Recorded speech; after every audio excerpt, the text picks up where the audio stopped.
Hi, good evening, everyone. Thank you so much for being here. And it's a huge honor to be sharing the stage with Sadiah and with Olé tonight. I want to begin just by contextualizing tonight's discussion within the exhibition City of Others. So, as you'll know if you've seen the show, it's an exhibition about Asian artists in Paris in the 1920s to 1940s, a very dynamic period in modern art, a period in which there was an interest in the idea of the foreign and the exotic within the history of French art that was especially strong.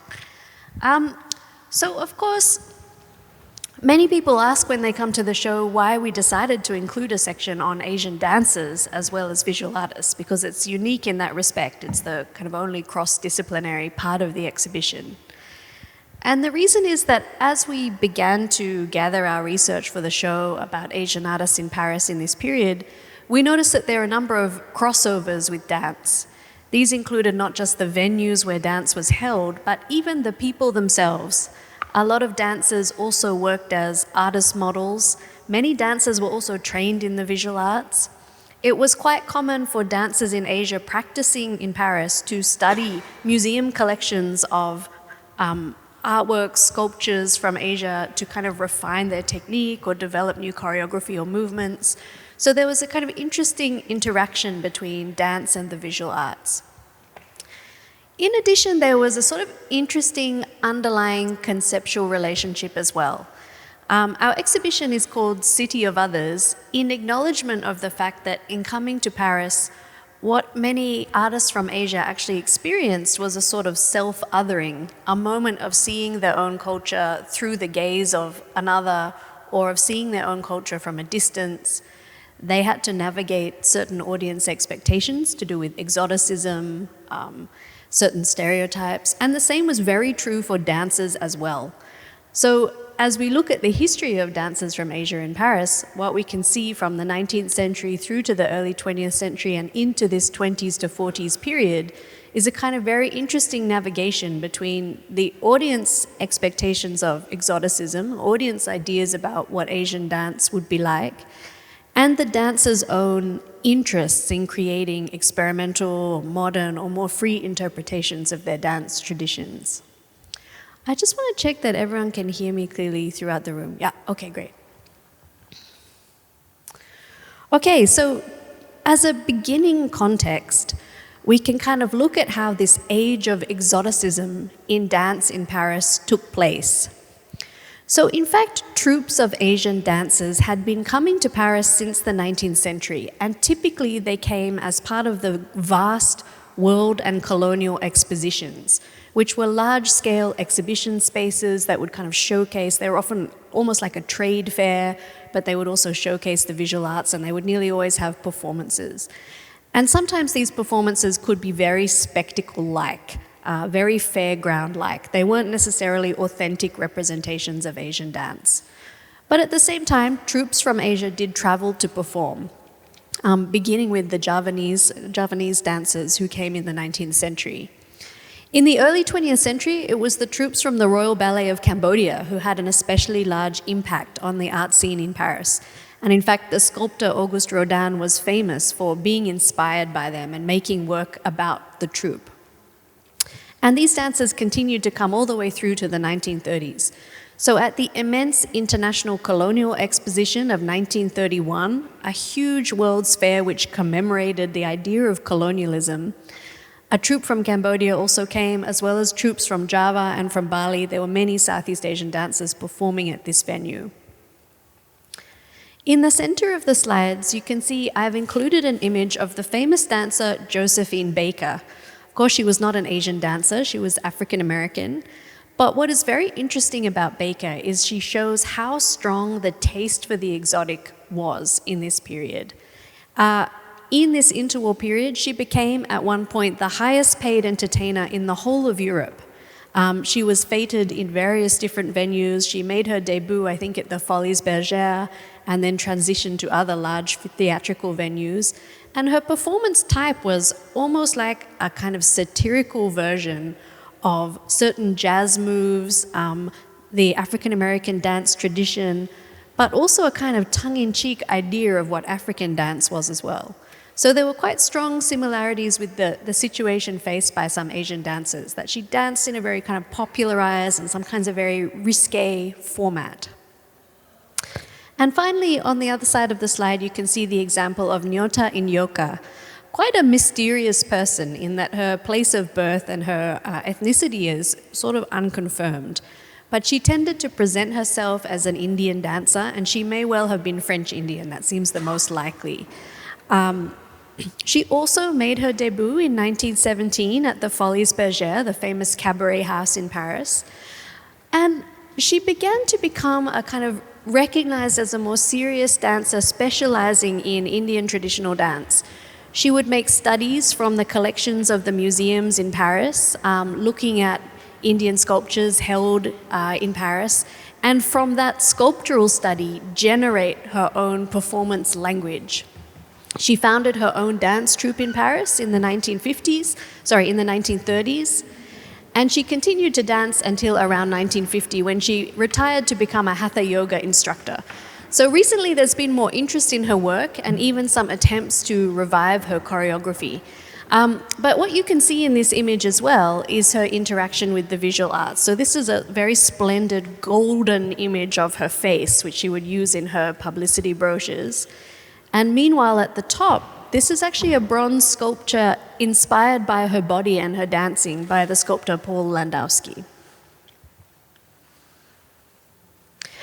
And she wrote about her own work, and this is a little press clipping, from her archive. Contrary to the Western conception, in which dance is an entertainment for the eye, in Asia it is a higher art and a sacred one. And many Asian dancers in Paris would emphasize the kind of sacred or traditional qualities of Asian dance. And I think this is also to do with audience expectations of what those dances would be like as well.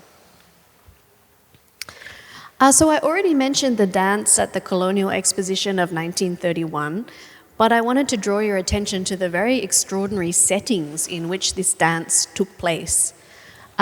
So on the side of the screen, we can see what looks like Angkor Wat. In fact, it is not Angkor Wat, but a close to life-size reconstruction of Angkor Wat built for the Paris Colonial Exposition of 1931. So it was built on an enormous scale to showcase what was then the colonies in Indochina. But it was also the site of performances for the troupe of Cambodian dancers who traveled.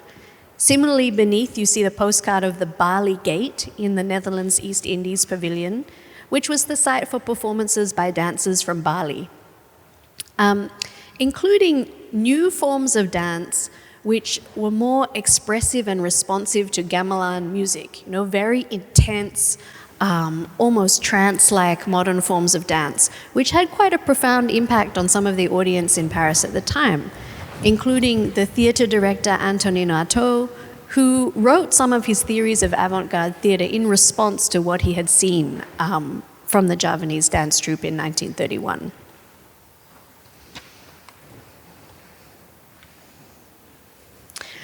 So, Asian dance, having kind of had one of its largest platforms at the World and Colonial Expositions, also filtered into other parts of dance culture as well, including music halls, popular theatres, nightclub type culture.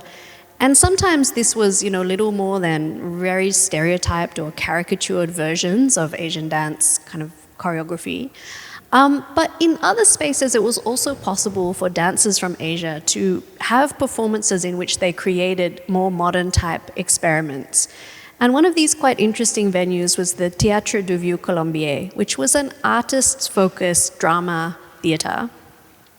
And in this theatre, a number of Asian dancers had performances or even performance series in the 1920s and early 30s, including Komori Toshi from Japan, Raden Mas Jodjana from Indonesia, who we'll discuss more later, Uday Shankar, an Indian dancer, in fact the brother of the sitar player Ravi Shankar, and Nyota Inyoka. And here, on the right-hand side of the screen, we see the Japanese dancer Ashida Sakai, who also, like Toshi Komori, had collaborated in making kind of modern dance performances at this theatre. But courtesy of my colleague Lisa Horikawa, who's in our audience tonight, and one of the co-curators of the City of Others, we have some amazing accounts of the performances that Ashida Sakai and Komori Toshi created in Paris. And it seems that not only were they really free and experimental, they were really thinking about what the audience in Paris expected from Japanese dance. So from Masuda Hajime, who was a friend of many Asian dancers in Paris, he wrote, Ashida performed kenbu, the sword dance, so many times that he had to invent a new dance. After pondering all night, he came up with the Blue Devil dance. The performance was received with great applause by the audience. This has to be called a truly mysterious phenomenon. So I've edited this text for brevity, but what he's really saying is that he could not understand why this dance was so well received. It looked crazy to him. It looked like a complete concoction. Yet for the French audience, they were receiving it very enthusiastically, and even the dance critic, from one of the newspapers of the day, was lauding this performance. So it shows this very interesting issues of reception when we come to look at Asian dancers in Paris.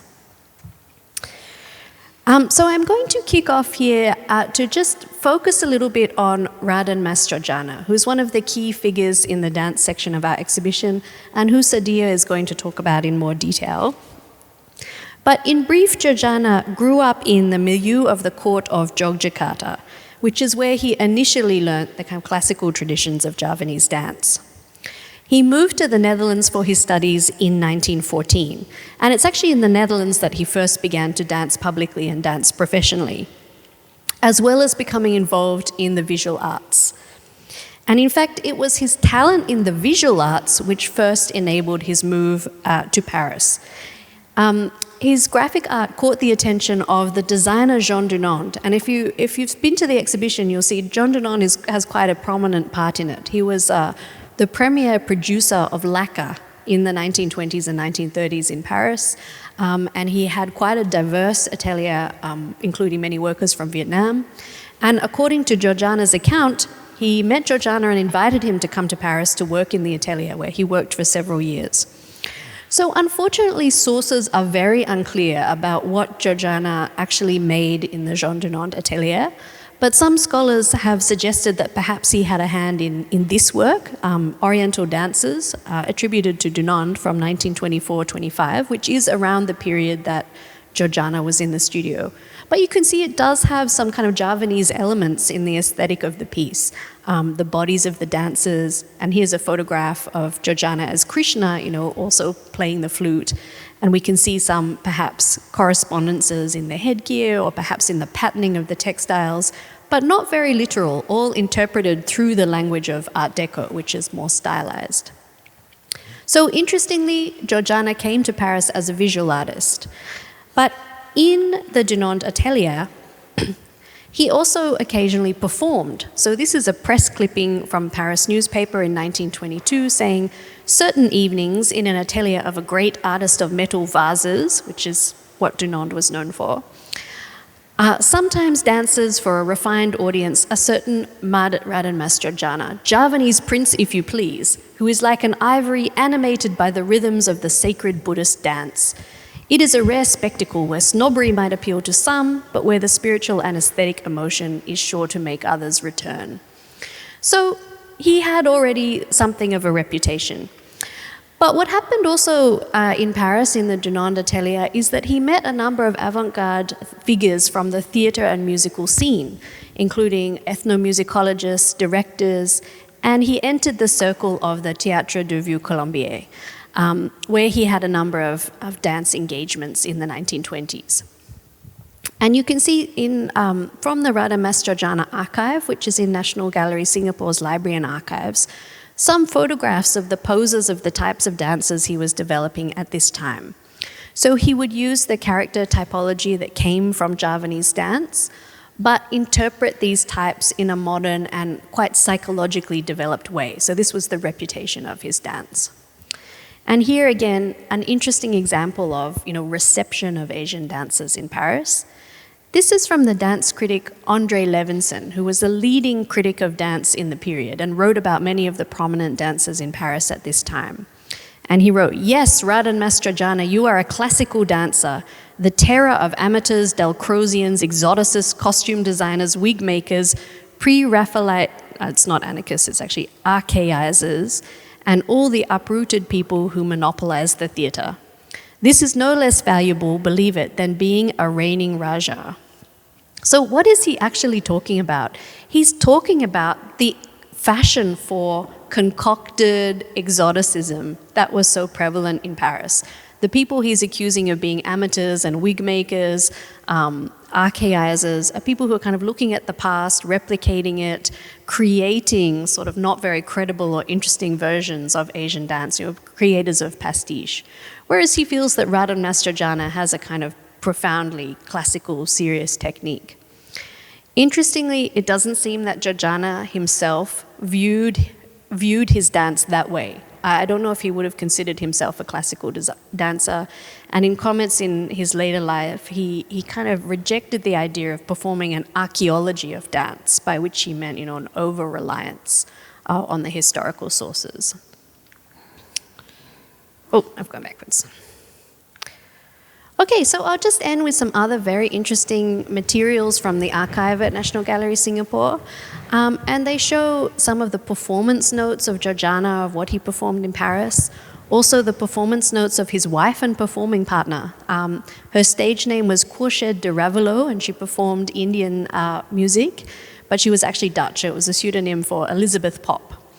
And you can see also in this brochure, there are press clippings from Raden Mas Jodjana's very extensive tour across Europe in the 1930s, from as far away as Poland, Italy, France, England. He had quite a prominent performing career. And in brief, he and his wife experienced an extremely tragic event during World War II, when their son was captured in a Nazi reprisal against the resistance in northern France, and he actually died in the camp in, I think, Buchenwald. So extremely tragic. After that point, they left France for a while and returned to the Netherlands. But in fact, Jodjana spent the last years of his life in France, and part of their activity, Jodjana and his wife, later in their career, was in the south of France, where they founded a study center for spiritualism and dance, I think a bit like a kind of proto-ashram. So this is a kind of potted history of Jodjana's later career. But I think this is a good moment to hand over to Sadiah, who is going to talk about Jodjana and his context in more detail. Yeah, thank you so much, Phoebe. This is a great introduction and really wonderful to understand more about his time in Paris. And what I will do is talk more about Raden Mas Jodjana from, I want to, I guess, zoom out a little bit and think about him and view his work and practice as from the performing arts perspective, but also from a cultural historical perspective, and look at how he was received both in the Netherlands but also Indonesia. And we see different ways of reception, like as Phoebe mentioned, he was really celebrated in France, where he was a very active member of the artistic community, both in the visual arts as well as in the performing arts. And that's something really remarkable because, for example, in the Netherlands, the Paris period is not so much regarded as a period in itself. The Paris period for Mas Jodjana is seen as part of his European success after he sort of like ventured out of the Netherlands. But I want to start with this first because for me it's really exciting to see Mas Jodjana, Raden Mas Jodjana in the exhibition. So this is, I think, the first time that I saw him in an exhibition in Southeast Asia. This is an installation view of an exhibition in the Netherlands at Museum Het Schip in Amsterdam in 2022 and the following year, 2023. In this exhibition, Raden Mas Jodjana had his own display, as you can see here on the right. And this exhibition was talking about the influence of Jodjana on Dutch artists working in this particular art movement of the Amsterdam School, and the influence of Indonesian artists at large on Dutch architecture and design. So that is quite a recent exhibition. There was another exhibition in The Hague, so just very near Amsterdam, in the same year, so 2023. So this was an exhibition about the colonial past of The Hague, which is the capital city of the Netherlands. And it was called An Unfinished Past. And so there was also a small corner dedicated to, like literally you see here, it was sort of like put in the corner next to the exit.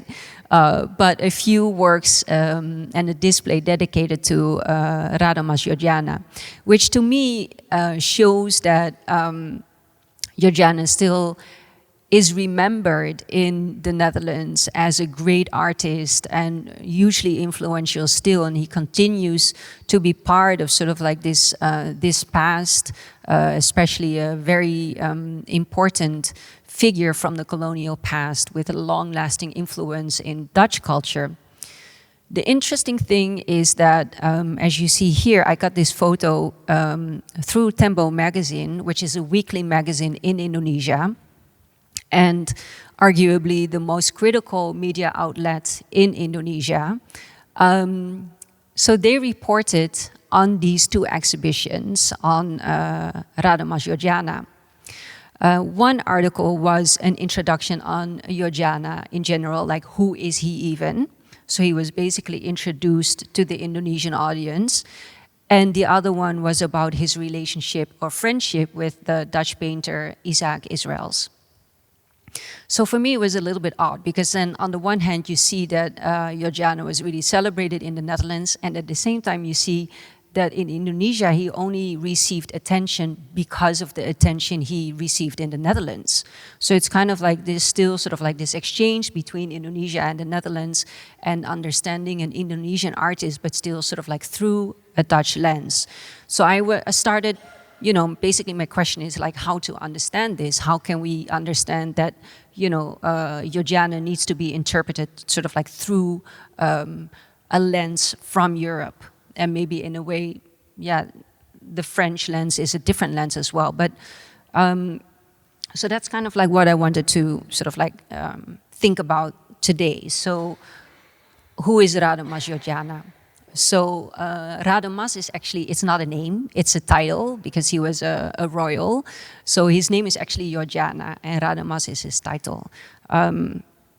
So who is he? So it's an equally complex question, like how to understand him, how is he being received in Europe, in the Netherlands, in Paris, as opposed to Indonesia. It really also has to do with who he is and how he has been defined by others, how he sees himself as an artist. So it's kind of like this exchange between presentation, representation, and reception.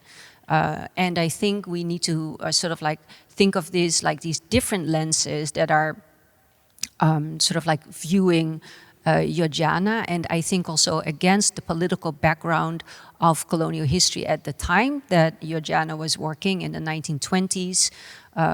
He was being an artist in a time where the Netherlands was not ready to accept or to see that there was a growing nationalist movement in Indonesia.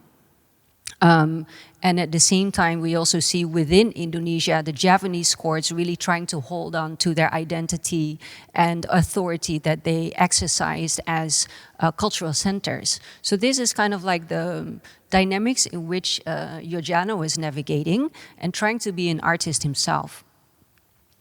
So as Phoebe already mentioned, he was born in Jakarta in the sort of like the elite Jakarta court, the Sultanate court. So because of this, he was also Dutch educated. So it was normal for the Javanese elite to be Dutch educated. So this is why he was sent to study in the Netherlands. But he was not sent to study, you know, performing arts. He was really meant to become either a civil servant or make himself useful in business. And there in the Netherlands, there was the Indies Association, which was, it was not necessarily a student association, but it did become, or it functioned as a platform for Indonesian students in the Netherlands. There were less than 100 students at the time from Indonesia in the Netherlands. So it's a very small group of people in the Netherlands, and they would sort of like, exchange news. There would be a support system to each other. And then Jodjana became active. So he became the secretary of the Indies Association, and that in the end proved to be like quite crucial. There was a flood happening in Indonesia, so they organized a charity event in 1916.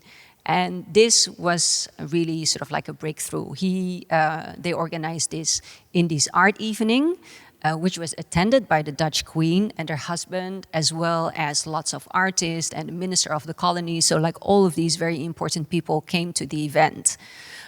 It was a bit kind of like last moment type of like thing. So the Indonesian performers would just do something that they were able to do.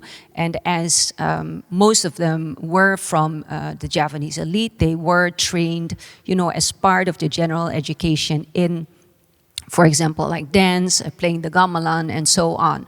So it was basically that type of like performance that they staged on that evening. So Jodjana actually played in the gamelan that evening, but he also danced a solo dance. And that was really sort of like, he was the star of the evening. He danced colonial, and everybody loved it. The Queen loved it, the press loved it, and from there on, I think it really sort of like opened up something in him, like, oh, there is also another opportunity. I don't need to become a civil servant. Maybe I can be something else. So the following year, he had the opportunity to take the lead in an opera, this was written by a Dutch person, so it was an episode of Javanese folk life. He danced that, and then after that, he dropped out of business school and pursued to be a movement artist. So that was his early years.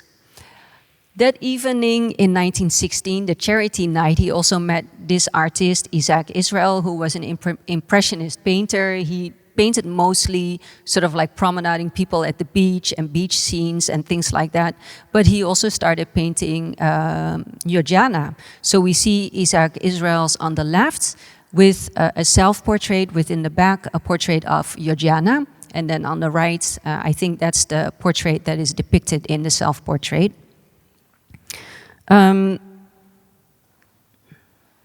And he painted more portraits. So here are three. I think he actually painted more. He also painted more of the gamelan orchestra. So on the left, we see a painting in the collection of Van Abbe Museum. We see him in the middle from the previous slide, as well as another pose. So we see here Raden Mas Jodjana also in sort of like classical traditional Javanese dance attire, the dance costumes. And that is when he started what he did in the beginning of his career. I will come to that later. These are some other artists. So he posed a lot for other artists.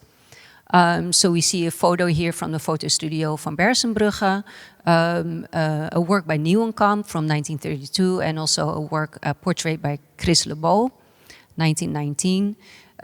This is a poster for one of his performances in 1928. And this is a beautiful bust by Johan Altorf in the Netherlands. So he actually did not only pose for the artist, so he also learned to draw and to paint from these artists, and they would encourage him in creating art and becoming an artist. So Isaac Israels always gave him the advice, you must always work in accord with your own impressions and consciousness. So I have the feeling that this really sort of like resonated with him. He came to the Netherlands as a colonial subject. He was dependent on sort of like also this network in the Netherlands, but they would always view him as a colonial subject. They would always view him in relation to the views and ideas that they would have about the colony and that they would have about what Javanese dance and performing arts should be. So it was very hard, I think, for him to sort of like express himself in the Netherlands in that sense. So I think that's where the Paris period really comes in, where he felt maybe more liberated from these constraints of the colonial gaze that was projected upon him in the Netherlands so quite strongly. So what he did in his dance play, so he pursued being an artist movement, and what he did was he created sort of like character-based mime dances. So we also saw that in the paintings of Isaac Israels. He always looks like a wayang figure. So he would play a character from one of the wayang stories, usually. So it could be Kolono, it could be Vishnu, Arjuna, Krishna, and also famously Shiva. He was very popular with this, so he would perform these in the 1920s, 30s, but even Shiva, he continued to perform until the 1950s. Sometimes he would perform a type, so it could be like a farmer or a religious disciple. So he could also do that. So these were dance plays, and that was kind of like the innovation that he did. So what is really new about this, like Phoebe already mentioned, he would add some psychological depth to these characters. Back home in Yogyakarta, this was not possible. In classical Javanese dance, the characters would always require to be emotionally stable. There would be it was not possible to gesture or express emotions or transformation or anything that would resemble a human character. And this is what Jodjana brought to his characters. He would always think about like, who is this character as a person? What is the human part of this person? And he would express that in his dances. So here, for example, when performing the Arjuna dance, I tried to be Arjuna as well. So he really wanted to humanize the characters that he embodied.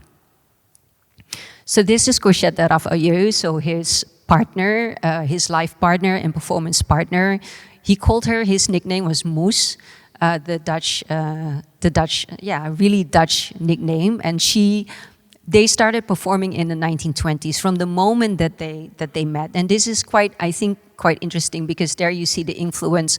So here, for example, Phoebe showed this picture too. He was performing Krishna.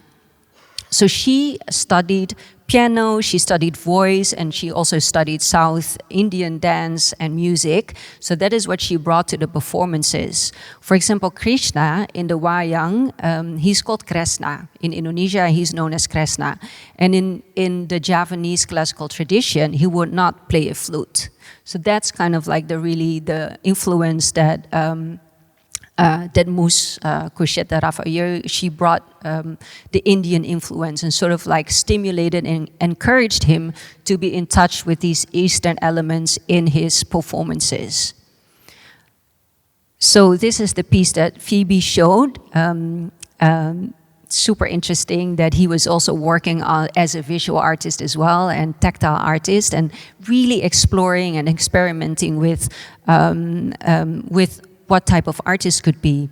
And what was also interesting about, I think, Dunant is that he looked to Dunant as a role model for how he could merge this sort of like the so-called East and the West in his artistic practice.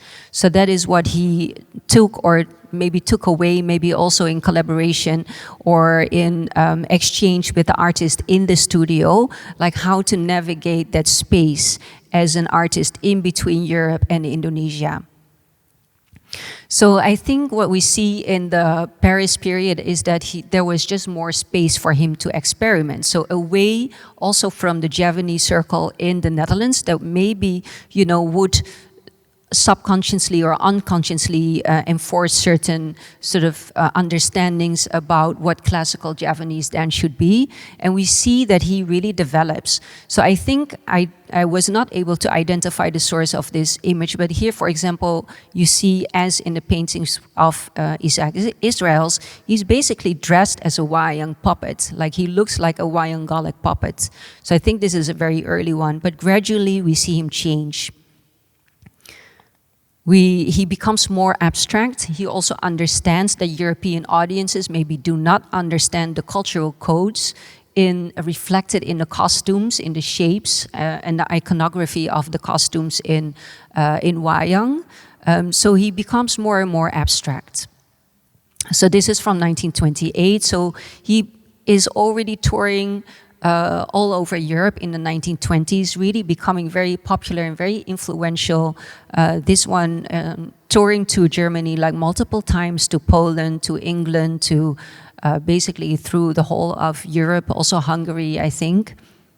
This is from 1931, so we see already like a huge difference between those first costumes and these costumes in the 1930s. This is from 1933. And this is the Golden Mask, which is also in the exhibition. So this is actually a performance that he created after his years in Paris, where he also started to experiment with his face. So in classical Javanese tradition, the mask would sort of like obscure personality, and it would obscure the face, and wearing the mask would transform a dancer into that particular character. So he started to experiment with using his face as a mask and sort of like, you know, capture these expressions in his face instead of in a mask. So he started doing that after his time in Paris.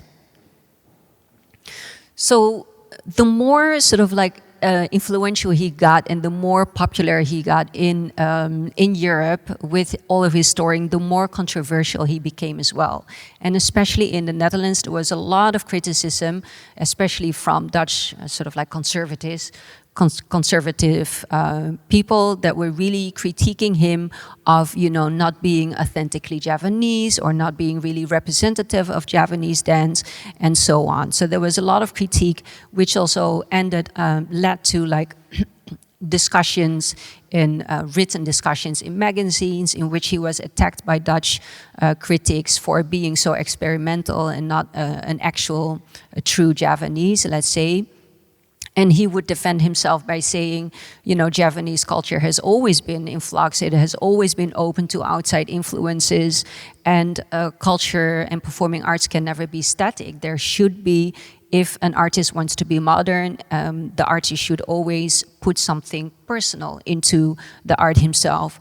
But these were sort of like ongoing discussions that I think are actually still sort of like playing a role today in the reception or in understanding Jodjana.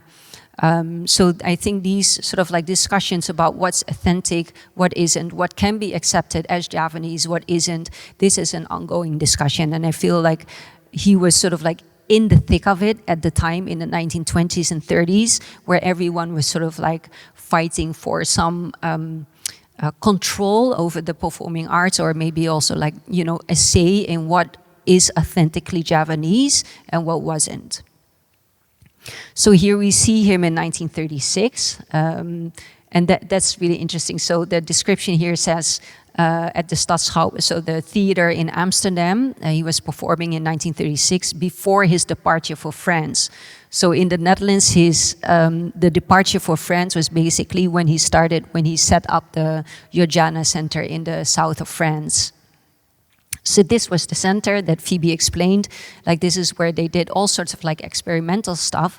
But he also really established this center together with Moes as a universalist center. So this whole idea of him sort of like connecting with humanity and what it means to be human in his work was also reflected in what they offered at the center. So they offered all sorts of like musical therapy, but also there were courses, like 3-year courses, there were summer schools, there were performances, and so on and so on.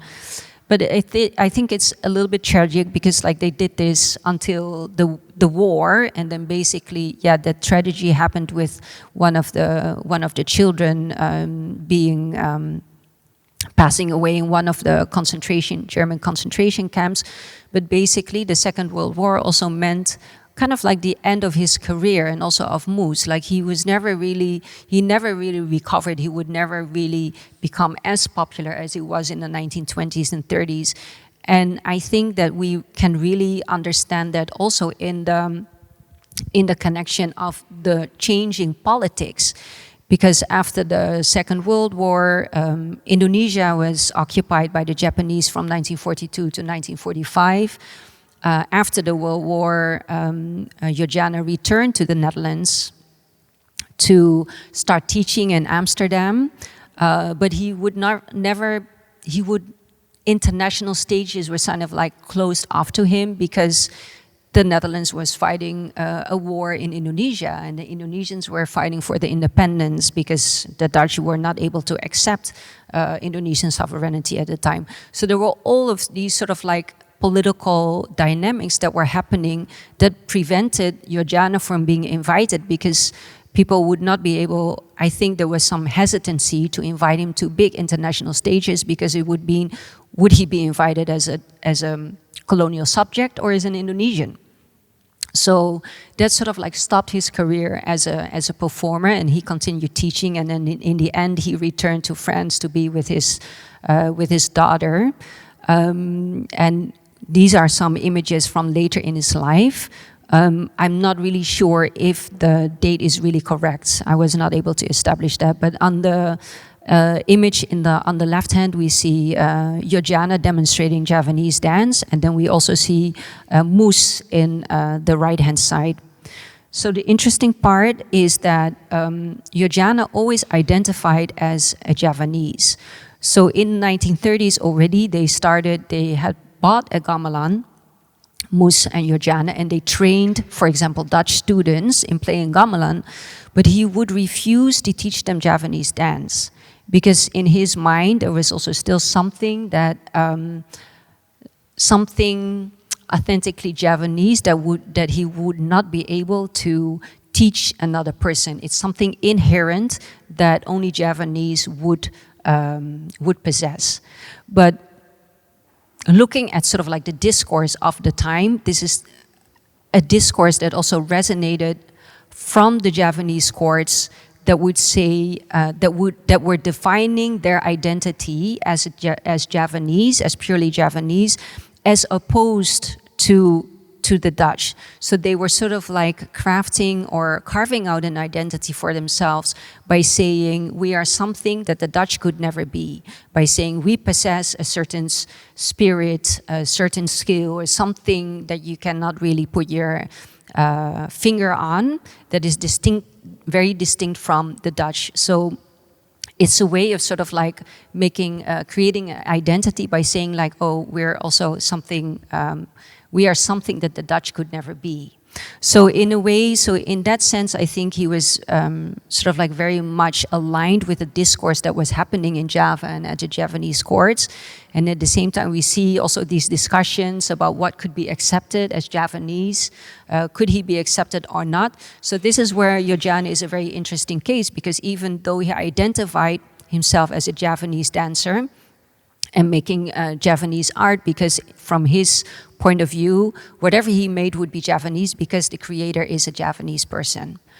Whereas in Indonesia, the discussions were, but this cannot be accepted as Javanese dance. The Javanese dance or modern dance was actually not something that was really known in Indonesia. So he became very famous in the 20s and 30s in Europe, but he was hardly known in Indonesia up until this day, basically.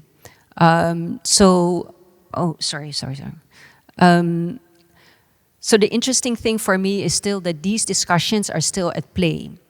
People still don't really know who Jodjana is or his influence, even in Europe. And after, for example, independence, he did gain Indonesian citizenship. And there were talks about him coming back maybe to Indonesia by invitation of the Indonesian government, but it all just never happened. Because at the time also in Indonesia he was attacked, like he's not a good representation of Indonesian culture, of an Indonesian performer. So from my point of view, he sort of like got stuck in between all of these different negotiations about what is national identity, what can Indonesia be, what should Java be. And Jodjana just ended up like not ticking any of those boxes. And that's why he, I think, never actually came back to Indonesia. So after he came to the Netherlands in, 1915, he never returned to Indonesia, sadly. And then he passed away in France. Yeah. Thank you so much for...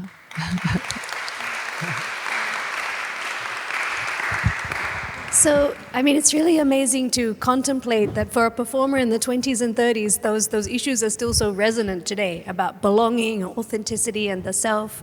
And so I think that's where Olé can pick up our discussion as a performer who also works, in France, but also in Asia and between those spaces, and kind of reflect on his own career and from the perspective of someone who is actively interpreting, in his choreography.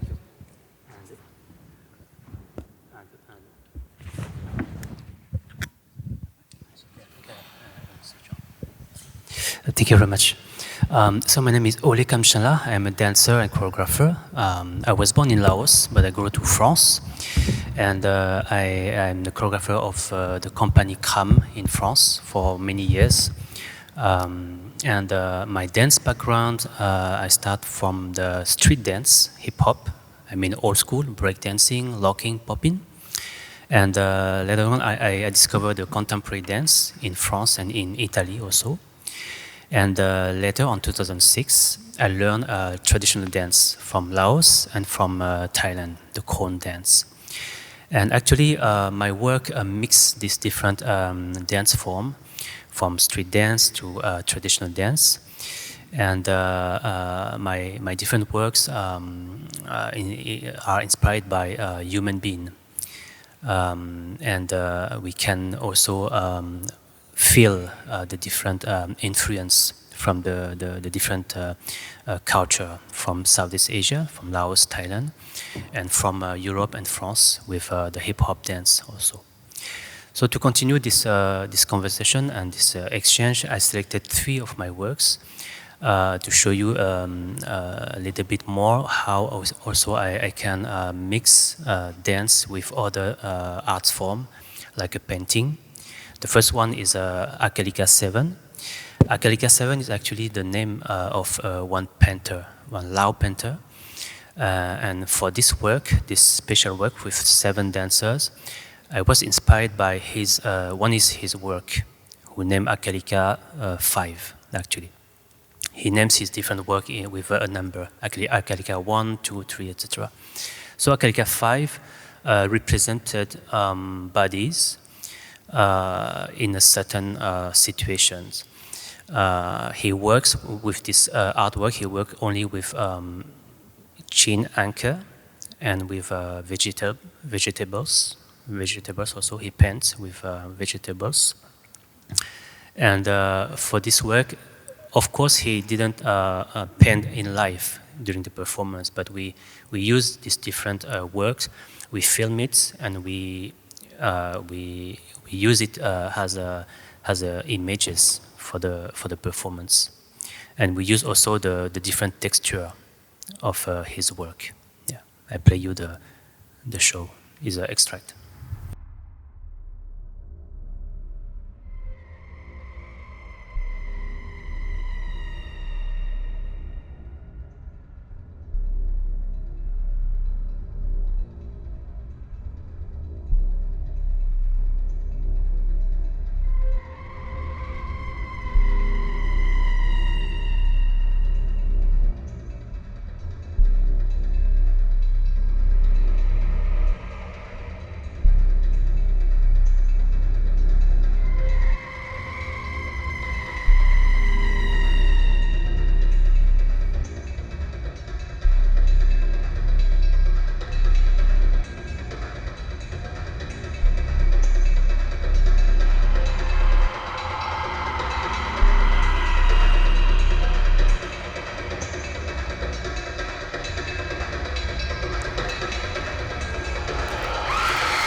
Yeah, this work was created in 2015, and it was also a collaboration work with a Singaporean artist and companies named Frontier Danceland. Yes, it was a first collaboration with a French and Singaporean dancers before to establish to recreate this piece with only French dancers. It is not a nice piece. It's like not beautiful because it's talk about more. It's talk about our own demon, how we can continue. It's kind of how we can continue to live with our own demon instead of fighting and try to deny our dark sides, something like this. Yeah, but accept our own demon. Yeah. The second work is a collaboration work with artists who do video mapping with video. And so the technique is a duet actually, one dancer and one video mapper. The concept was to work interactively with the video arts. I show you the extract.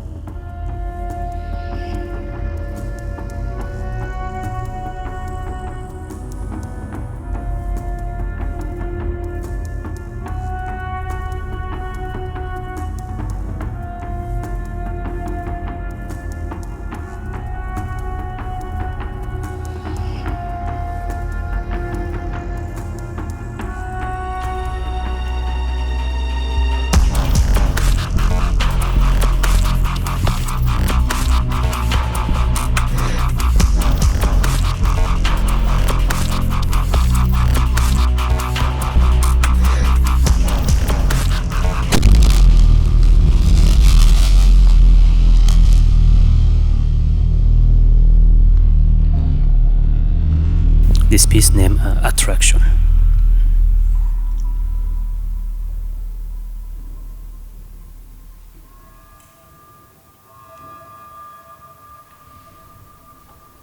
Yeah, it's more about the relationship between his artwork and mine as a dancer with the movement. And there is some capture front of the dancer, and when the dancer move, he create in live different effect, image effect. So the next one and the last one is what is it? Yeah, is Sabaidi. Sabaidi is a duet also, one live composer and one dancer.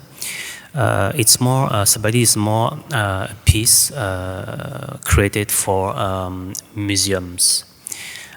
We perform this piece in different museums in France, and the concept was to interact physically with the elements around, especially with the arts in the museum and gallery, and also with the people who watch the arts.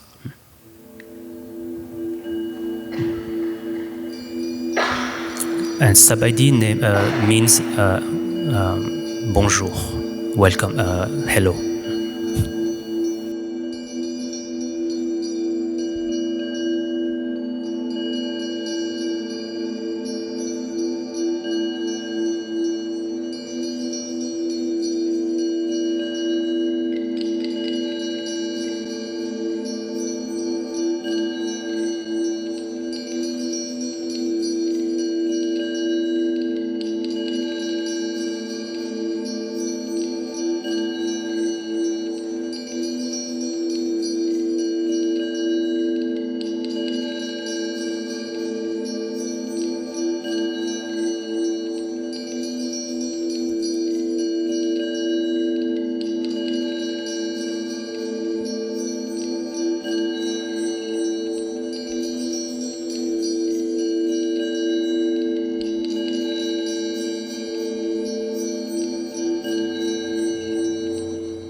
Voilà.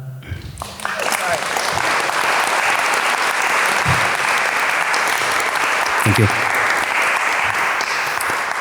So we have a mini short video like this in our website, calm.fr. And yeah, my last work named Transformation.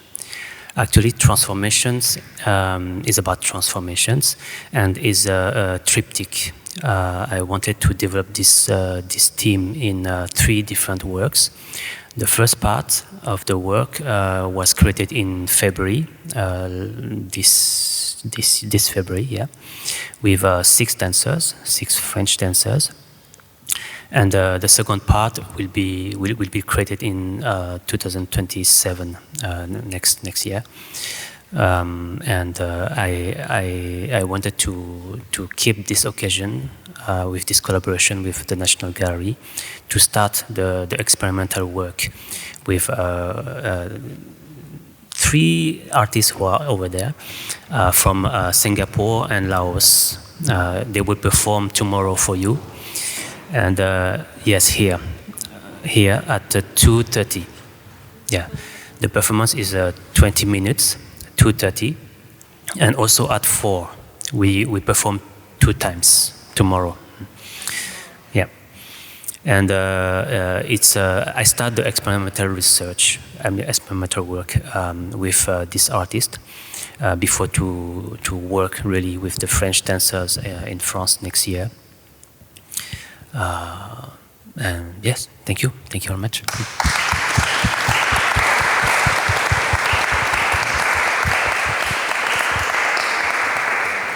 Well, a huge thank you to both our speakers, and thanks to you also for sticking with us on a Friday night. I was wondering if anyone in the audience would like to ask any questions from the floor. Yeah, I will pass a mic around, so you can just let me know if you wanna. Well, oh, we have someone. Hi, sorry. I have a loud voice. Good night, everyone. Sorry, Vincent here. I'm very curious. So there's actually the contrast of the previous artist that was explained, and then also you. In a way, there's what do you call that? There's similarities, right? You being, you're Indonesian, right? Am I wrong or right? Oh, sorry. Me? Yeah. From Laos. Oh, Laos. Is Laos. it? Sorry. So I see someone shaking her head, but it's fine. No, my point is, you also from another country going to France. I was seeing the parallel of it. I'm curious about. I have a lot of questions actually, but I'm curious about you going there. What does it feel to bring your culture over, or is it you finding your own culture through yourself, or is it like, you know? You answer my question. So is it you bringing over your culture, or you finding it? Is it a new beginning? Do they accept it? Another question about that also is the creation for the first Akalika. Akalika. Sorry, I'm more of an abstract guy. I think more, not the details. So about that, do you have a sample of the original artwork so that we can understand a bit more? I had one more question, but I forgot. So Maybe you let him respond to those parts. Yeah, for the first question, I was born in Laos, but my mom brings us with my sister in France at the age of 1. So I'm French, so I grew to France, and I have a French passport. And I discovered my Lao culture during the different communities weddings, because my mother was a singer. She works at the weekdays, and on every Saturday she sing for the weddings, communities wedding, Lao and Thai community. So when I first met the dance and arts was Lao traditional and Thai traditional moment, dance and music. But when I first be interested by dance, I learned from the hip hop, because it was the only dance were accessible, very accessible in the street with friends, etc. And I didn't bring things in France, I mean myself, but without any knowledge about Lao culture or Asian culture. As I discovered Lao art in France, for me it was like normal things to have in my city many influences from many culture, because France, we have many culture at the same time, from Africa, from Asia, etc., from Europe. So there's already a set of mixity, social mixity in France and cultural mixity, so art mix city also. So it was quite natural for me to combine hip hop with other cultural form, art form. But I really started to be interested by traditional dance a bit after I discovered contemporary dance. Yeah. This is the first. Yeah. The second one, the second question was about Akadika 7. Akadika 7. Can you see something? The original painting, right? A work, is it? I'm not sure, because at that time I discovered the artist in Laos, and he was born in Laos like me, but he lives in France also. And at that time he brings I met him in kind of party, and he was his artwork with him, and he showed me his artwork with he painted on the long paper, Japanese long paper, with 3 meters, 2 meters, 3 meters, or 5 meters. And he showed me this work, and this work represented unformed body in black, like a shadow, where we can feel and we can see there miss some members. Sometimes no head, sometimes no arms, etc. So it was very dark. It inspired me a period of death moment, very dark moment, the suffer, etc. But at the same time, I felt in this work the life in this artwork, because he painted with the vegetals. So when he paints, we can feel the different filament of his material. Yeah, he used black ink with water. So for me, it was very organic and very alive art, instead of very dark moments. Yeah. But when you see this work, it's like, oh, it's very dark, because we feel the depth when we see his artwork. Can I have a follow-up question on that? So Sorry. Before, I'm just checking if there are any other questions, perhaps from the crowd. If not, I will circulate back to you. Any other questions from the crowd? I would like to ask a follow-up question too, and maybe it will cover some of the same ground. But like your first question, I'm interested to know, what is your process of your method of adaptation of kind of Lao dance? Because it's interesting that you began with popular dance and hip hop, and yet in the performances that we saw on the video, I think we can quite clearly recognize some postures, some hand gestures, really resonate with the Southeast Asian tradition. So what is your method for kind of combining those things? Is it more like intuitive or something you really strive to do deliberately? How does it work? Yeah. So the only one method is the freedom of the spirit of the different dances, or I mean of the different kind of dances. I mean freedom from the different codes. In hip hop, it's very free, right? But also we can feel there is many codes.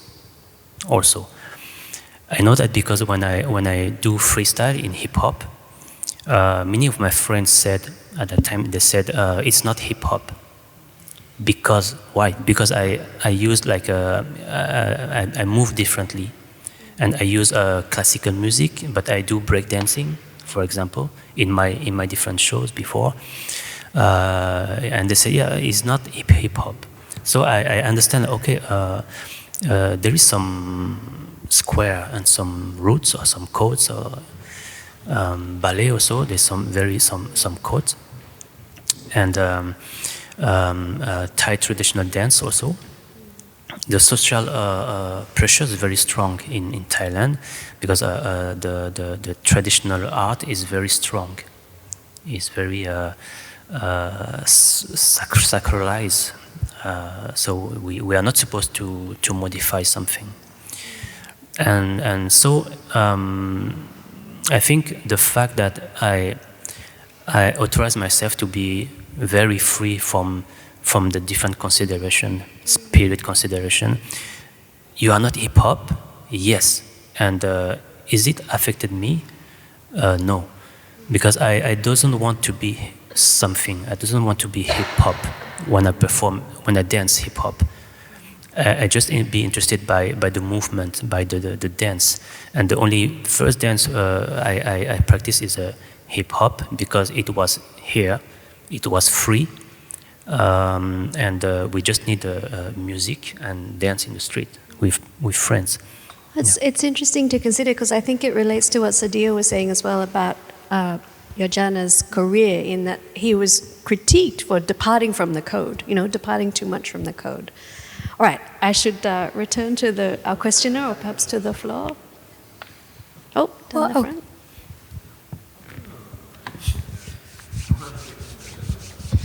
I do have a question also for Olé, and I think it kind of intersects well. As a spectator, I feel that your dance expressions and your dance style contrast a lot with the clothes that you actually wear, because your choice of clothes is very casual. I was really wondering, why do you choose to wear those kind of clothes as an artist? The costume? No, your choice of wear, your choice of clothes, to me, contrasts a lot with your dance expressions and your style. In other words, you wear very casual, but you dance very the opposite of casual. So I wonder, why do you choose those kind of clothes as an artist or dancer? You mean by clothes? You mean by clothes?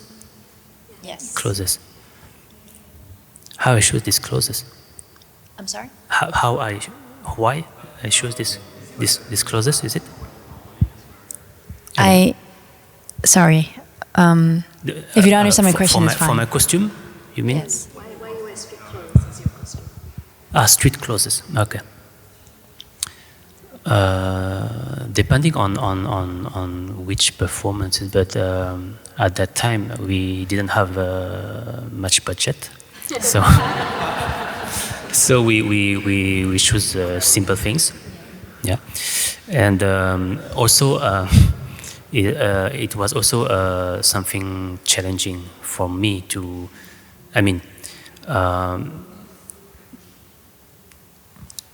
before. On my first pieces, my two first pieces was many props on stage, many things, very expensive, because we had money, and then it was very difficult to tour because it's very heavy technically. And then when the money was less, I decided to don't use the props, and to make things very simple, the setting very, very simple. And for the costume also very, very simple, cheap.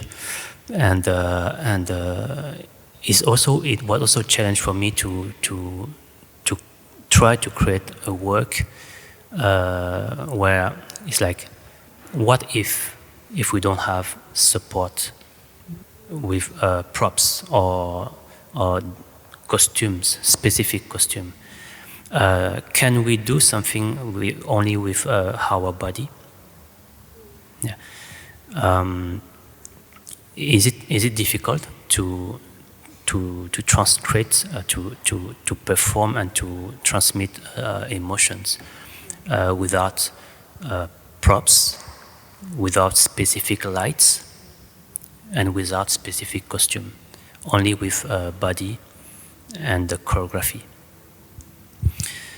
I must admit, watching you in the sequence, especially the sequence in the museum with all the Khmer and Southeast Asian statuary, it really looks like you're refusing the exotic, you know, because you come in your clothes very simple, very concentrated, the focus is on the movements.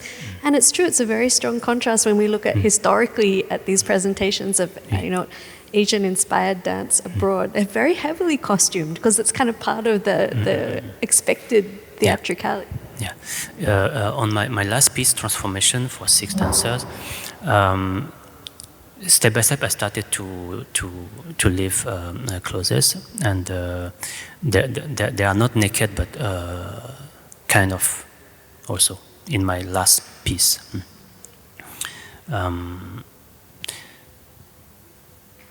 Yeah, I like the simplicity. And also the one Sabadi in the museum is kind of it's a site-specific performance. So the idea is to be like everyone in the everyday life. It was the concept also. In another piece of mine also, I decided to keep this concept. The performers are at the middle of the audience, and suddenly they perform.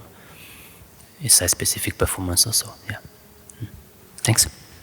So I wanted to ask a question of Sadiah, and then I think perhaps we might have time for a last question from the floor.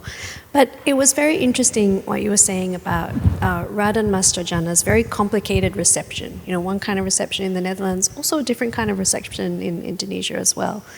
And I wanted to ask, you know, from inside Indonesia itself, was there any kind of parallel movement in the modernization of the dance codes, or any kind of performers who took a similar path to Jodjana of, you know, creating a modernized form of the Javanese traditional dance or other forms of Indonesian dance? Like, what was the movement like of modern dance in Indonesia?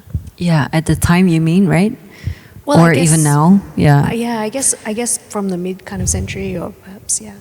I think maybe that's also like why sort of the reception of Jodjana in Indonesia is so mixed, or not that mixed, like there's just not so much attention for him. And I think it has to do with there was no such development in Indonesia towards modern dance. So the modernity happened for dance. I think it happened in Europe, and that is what Jodjana was doing, but in Europe. So in Indonesia at that time, it was almost, at the courts at least, almost the opposite, the codification. Like those codes that were there, but they had always been unwritten rules. And in the 90s and 20s, the court started to really regulate them and to start writing them down. And the Wayang story started to be written down. It needed to be certain outlines. It needed to be certain gestures. And there was like struggles between Jogja and Surakarta, Solo. So there were like all of these movements happening, and not so much actually looking towards modern dance or developing that. And even now, there are very few actually, there is very little attention still for Jodjana or what he might mean to Indonesian dance today. So now there is more experimental, there are more Indonesian dancers and choreographers trying to experiment, but it's still kind of like similar debates. Then it would always be like, can this be accepted as Javanese or Indonesian, or what is the wiggle room? So there is still always sort of like, is this authentic? Is this real? So that type of like discussion, it seems, it still seems very much alive, and yeah. But with the irony that like many such traditional forms, it's actually invented and codified in the modern period, you know, as is often the case. All right, I think we have time for one last question from the floor. Oh, yes. I just Googled very quickly. there are no video recordings of Jodjana, even though he lived and performed in a time where there should be, because there are video recordings of Josephine Baker, maybe not very good, or short films. So I was wondering how much of what we think we know of him is just our inference, our interpretation. Yeah. Well, oh yeah. I mean, there is a film actually of his dance made by a Dutch filmmaker, and I think sorry, I haven't seen it because it's a kind of rare piece, but do you know? Yeah, there is a film. So I think the one you meant is Shiva, right? Like from 1955. So the interesting thing with Jodjana, I think, is indeed like at the time there was not a lot of filming happening, but there were these ideas to sort of like film his body of work. So there were ideas to film his character-based mimes, the danced plays, but because independence happened, the whole political constellation changed, so that whole series of works never happened. So in the end, only Shiva was recorded in 1955.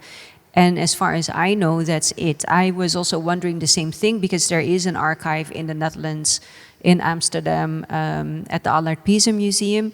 I'm wondering if they would have any archives. But to be honest, I've never come across any of those, any film or any moving image about Jodjana.